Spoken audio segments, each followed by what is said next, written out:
What's up, y'all? Welcome back to the Zebulon Law Sports Podcast. I'm your host, Isaiah, and y'all, on last night, the New York Knicks made a blockbuster trade as they traded for Mikal Bridges, former small forward for the Brooklyn Nets. They gave up Bojan Bogdanovic and 4 unprotected first-round picks. And y'all, I know that is a lot to give up for a player that's never been an all-star, but if y'all really know the kind of player that Mikal Bridges is and know the way he's able to impact winning for his teams, you understand why the New York Knicks did this. Y'all, I absolutely love this trade for the New York Knicks because you're talking about a team in the New York Knicks that was a game away from going to the Eastern Conference Finals without their second best player, Julius Randle. And I believe if Julius Randle was healthy, y'all, they would have defeated the Indiana Pacers and they would have probably taken the Boston Celtics to 7 games. I mean, the way Jalen Brunson was playing, he was playing like a top 5 player in the league. And then Josh Hart and Dante DiVincenzo, they were playing like the best role players in the league. I think if Julius Randle was healthy, the Knicks would have been a serious threat to the Boston Celtics. And now you add Mikal Bridges to that core, y'all, who Mikal Bridges is a 6'6", shooting guard / small forward. He has a 7'1" wingspan. He's an amazing defender. He can really shoot the ball. He also can put the ball on the floor and create for himself, y'all. And he just makes all the little plays to really help his team win the game. That's why I really love Mikal Bridges. He's willing to do the dirty work. He's willing to dive on the ground and go after a loose ball. And, y'all, that kind of energy is just contagious. Because when your teammates see that you're willing to do whatever it takes to win, they are really going to respect it and they're going to appreciate that. And, y'all, you look at the New York Knicks, this is a team that feels like this is their championship window. And I would agree, this is their championship window. Y'all know in the NBA, championship windows can close very quickly. The New York Knicks realize, hey, our championship window is open. Well, let's take advantage of this. And, yeah, we're mortgaging our future. Yes, we gave up 4 unprotected first-round picks, but we feel like we have a team that can win the NBA championship. So, you know what? We don't care about those picks because those picks weren't going to help us anyways. But Mikal Bridges can help us, and he can help us right now.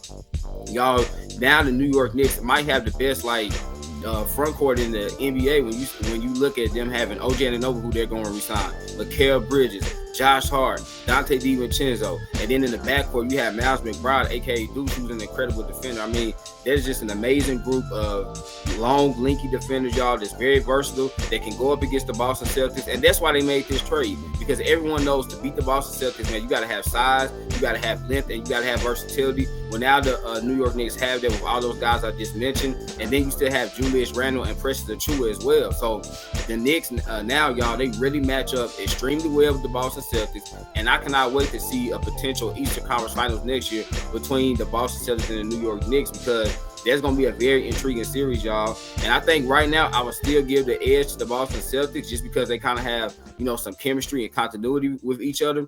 But, y'all, the New York Knicks are right there with the Boston Celtics. And I don't think people realize that. I mean, seriously, they are right there with the Boston Celtics now. So I absolutely love this trade. Y'all, for the Nets side of things, though, I think this makes a ton of sense for them because Mikal Bridges is not a superstar player. And I think last season you really saw they were trying to force him into being like their guy, their number one player. Y'all, Mikal Bridges is not a superstar player, but he's a very good player. He's a very good, third star on the championship team. But that's not what the Nets needed him to do. They really needed him to be their franchise player. This is not something he can do. But for the Nets, you're able to reload on a lot of picks. Right, you're getting 4 unprotected first-round picks. You're also getting a couple of second-round picks as well.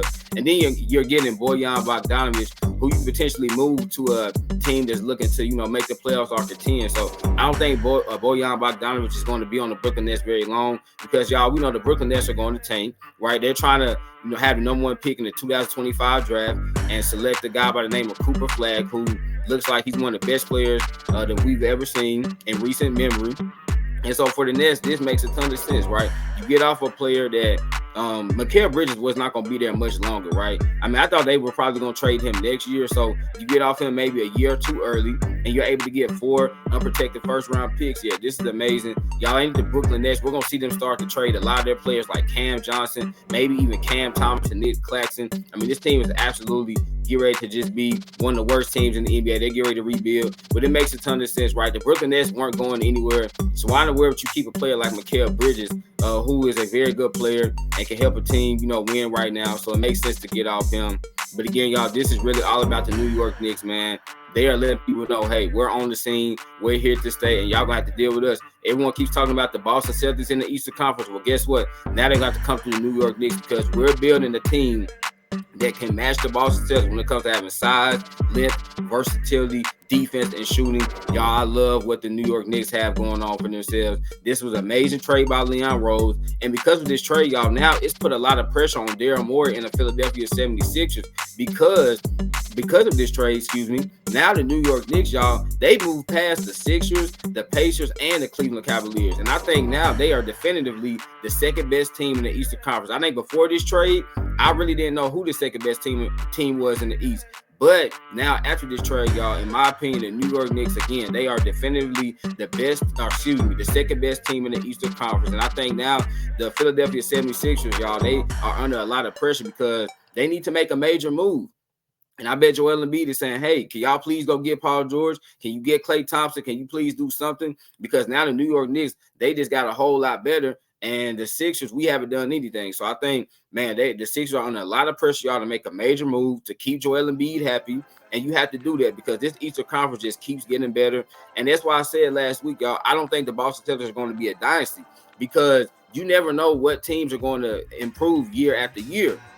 And look, no one thought the New York Knicks were going to trade for Mikal Bridges, and now they've done it. And now we think they can really challenge the Boston Celtics. So it's you never know what's going to happen, y'all, from year to year. Again, I'm glad the New York Knicks did this. When you have a championship window, you have to strike while the iron's hot, and that's exactly what they did. They didn't just rest on what they did last season. Yeah, I know the Knicks won 50 games, but they realized, hey, the Eastern Conference keeps getting better. We're going to have to keep getting better as well because if we don't get better, we're not going to be a championship contender. Now, y'all, they are a championship contender.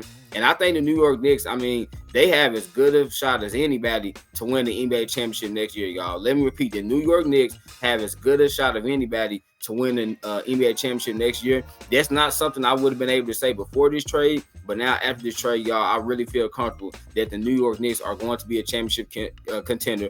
They're going to be one of the best teams in the NBA, and they can really compete, y'all, with the Boston Celtics. And I'm happy to see this, right? I don't want to just see one team dominate the conference. I didn't want to see the Boston Celtics just dominate the Eastern Conference for the next 3 or 5 years. I wanted to see that team that was going to make, this kind of big move to challenge them. The New York Knicks said, hey, Celtics, y'all going to have to deal with us as well. Y'all not finna just run this Eastern Conference.